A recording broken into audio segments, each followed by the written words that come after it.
Alright, so as you can see, we've got the back half out. Now we have to address the rust. What'd you say? I said, we're the destroyers. The rust destroyers.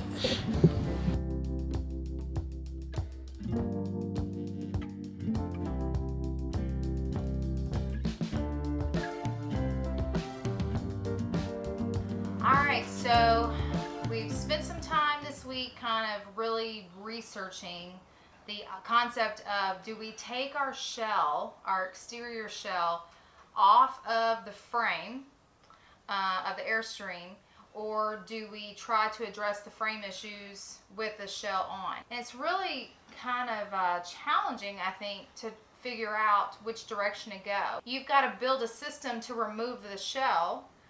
So you've got some financial costs there, some time. Once it's removed, addressing the frame is so much easier. Right. We can flip the frame over and basically rebuild the entire frame, fix any areas of concern, and then flip it back over and set the shell back on top. I was all for the full Monty. Yeah, we were like, okay, we're gonna do this. So got it in, and you begin to look at this, and I was like, you know what? And I found out, yeah, all you have to do is just keep in a little bit of the plywood on the sides. You should be able to address everything. The shell actually sits on the outriggers, and that's where our problem is I have so many outriggers that are totally gone. My concern is that my shell is actually slightly sitting down just a bit in certain areas. When we found the unit, it was in the current state of the frame and everything. Yep. The lady that we purchased it from had already started working on the frame, but had not got really far into that progress.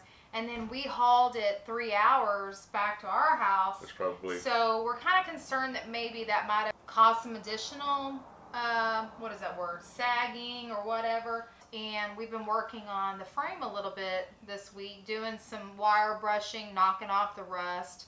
We're feeling like we might need to go back to a full Monty.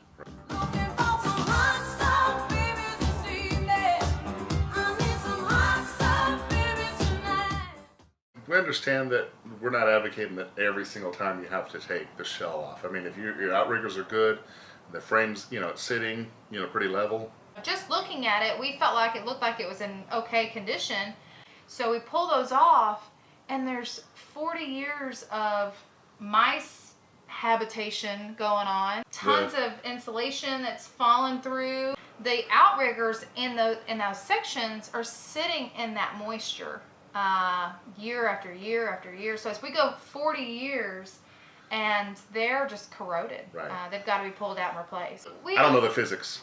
We're kind of at a stopping point. We've got a lot of questions come up. We've got all the insulation out. We need to call in some help to kind of look at this and see if we're doing the right thing. But not only that, we're actually changing the plumbing. We're changing the floor plan. This was a rear bathroom, and we're going to make it a central bathroom. And so we have questions. Can we reuse the tanks that we have? The black tank, the gray tank, and of course the freshwater tank. We asked Terry Cooper with the National RV Training Academy. He's a master certified RV technician and also a trainer for RV inspectors. So we thought we'd have him come over and basically us present with him our ideas and find out, is it doable, is it not? So he is a wealth of knowledge. He'll be able to help us answer some of those questions. And then also Howard and Pam, they are full-time RVers and have a lot of experience with a few different types of setups. So we wanted to bring them over. So here it is in the morning, and we've invited both Terry and Howard to come over and give an assessment of what they see of our teardown so far and our building plan. So kind of waiting on them to do that. Once they come in, we'll get the good news.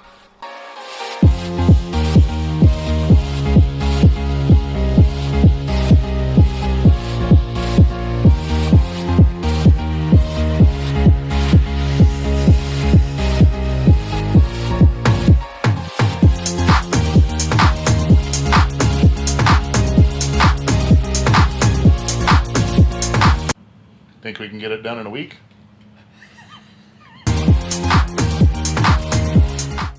Well, I'm here with Terry Cooper, and he is with the National RV Trading Academy, and he's agreed to actually come out and help us with our rebuild.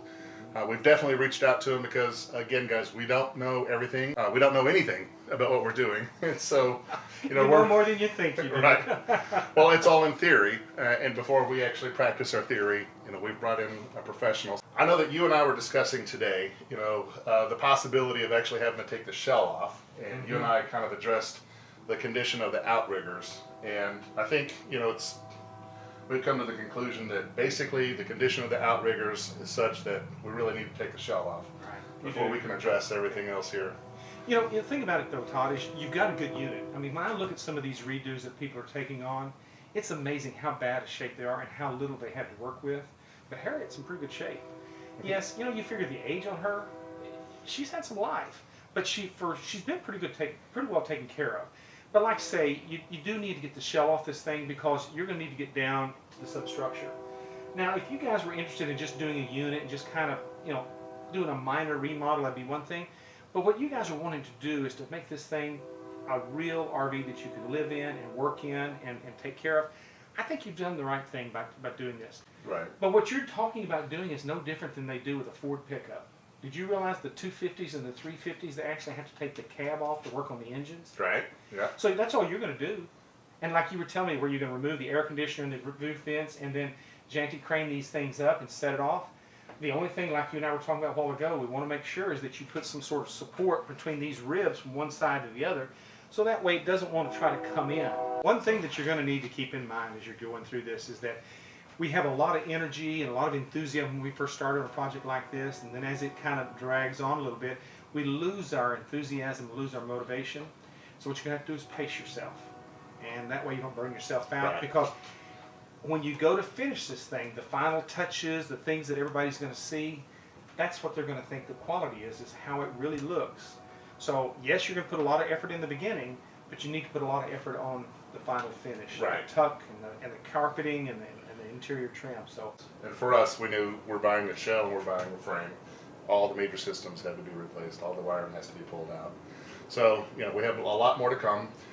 Tell me a little bit about the RV Training Academy, and you know, if people are interested, do they have to be mechanically inclined to even, you know, begin the course? No, and that's really the one thing a lot of people are afraid of. Is like, oh, I don't know anything about that. What I know is here in the United States, and in Canada as well, is that we were settled by people that were craftsmen. So most of us by nature are hands-on learners. And so anytime we can get our hands on it, we seem to learn it better. Those of you that are in computers, you totally understand that because you're working a new program, you get in there and work it, you're working with your hands and that's how you remember it. So there's a big difference between reading about it, watching it, and then going and doing it. And that's what we try to do there. One thing I do want to offer you, and I'll just go ahead and say this so that way kind of give you a jump start. We've got 2 programs that might be of interest, but with your time frame, one's probably going to be more your style. Okay. We have a 5-day class. We call it the RV maintenance class. Okay. The RV maintenance class is where we go through all the electrical, spend 2 days on electrical systems because there's 3 electrical systems in every unit. Right. We go through the propane, the water systems, the sewer. Then we get into the appliances, the refrigerators, the air conditioners, furnaces, and water heaters. And then we do some things on the outside, like the axles, the running gear, and of course now with an Airstream it's not so much, but on some of these what we call stick and tin units, which is the metal corrugated ribs on the outside, or the fiberglass unit, the bonded laminated walls, we spend some time on that. But you know, I think the course that might be more valuable to you is what we call the home study course. And what we did last year is we recorded every one of those sessions that we did as we were traveling across the country, and we put it on a flash drive.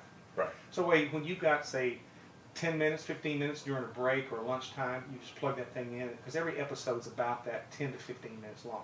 And the folks that are watching this, let me just tell you, you're the perfect candidate for this kind of thing, the education. Many of you don't have a whole lot of time. You maybe put the kiddos to bed, or maybe you're having to take care of things at your job. So this course has been set up for people like you and I that time's pretty tight. So what we need to do is let everybody know they need to go to the rvtechcourse.com, RVTECH course.com.